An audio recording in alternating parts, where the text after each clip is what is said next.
What's up, guys? Alan Johnson with the AJ Team here to give you your quick market update.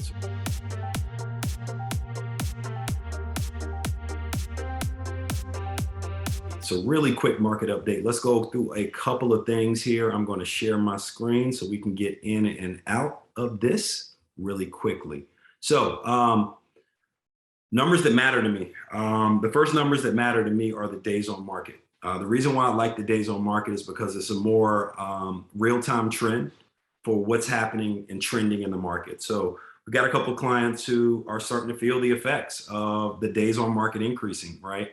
And what happens when you have days on market increasing, and have prices that pull back, right?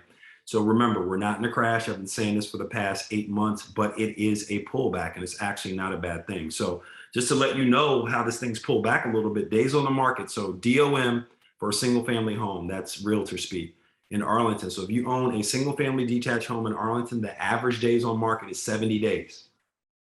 Prince William, 51 days. Stafford, 72 days. This is real data straight from the MLS, right? So homes are sitting longer on the market. When homes sit longer on the market, prices tend to pull back a little bit, right? Days on the market for townhouses. So generally what you see is entry-level homes sit on the market a little bit less time, but in Stafford, that's still 48 days. And specifically 22192, which is Lake Ridge, it's over a month. It hasn't been over a month for probably 3-4 years, right? So we are pulling back. And then look at this. In DC, if you own a condo in DC, the average days on the market in DC is 74 days. 74 days on the market. So these are places that haven't gotten contracts yet. So when you start to see those trends, it starts to tell you about the real estate market. So what does that mean for you? Over the next 5 to 6 months, it's a great time for serious buyers and serious sellers, right? And you're going to ask me, how can it be good for both, right? So buyers can move up because payments still drive everything, right? So as much as people look at pricing, like astute investors are always looking at the price of your money, right? So if any investor out there is looking at acquiring anything, a business, they're looking at acquiring real estate, they're looking at, acquiring, anywhere where they have to invest a dollar that's not theirs, they're 50% looking at the asset and 50% looking at the cost of the money, because they both matter, right? So what we found is, for the classic move-up buyer, the person who's like selling a townhouse is 300, 400, maybe 500,000 and moving up into something to 7, 8, 900,000 or a million, this is a good time for you, because for a long time, the place that you were buying was super competitive.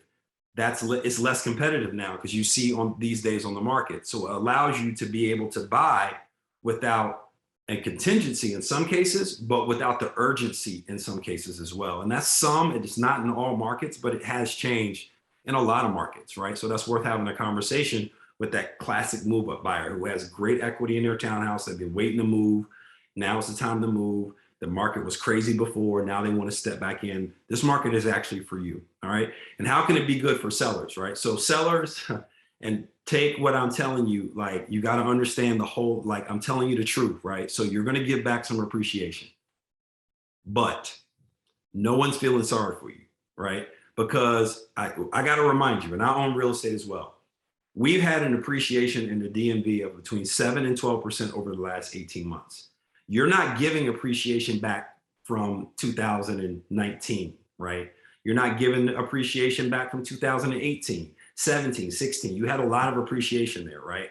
What you are giving back is you're giving back some of the unnatural run-up that we had over the past 12 to 18 months. So that's between 7 and 12%, right? So just as something just to kind of think about, and to give you an idea of how much appreciation you've had over the past, let's say, since 2018. So the average price for a home right now in Prince William County is 510.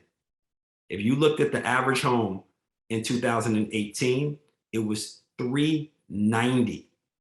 That's a 76% increase.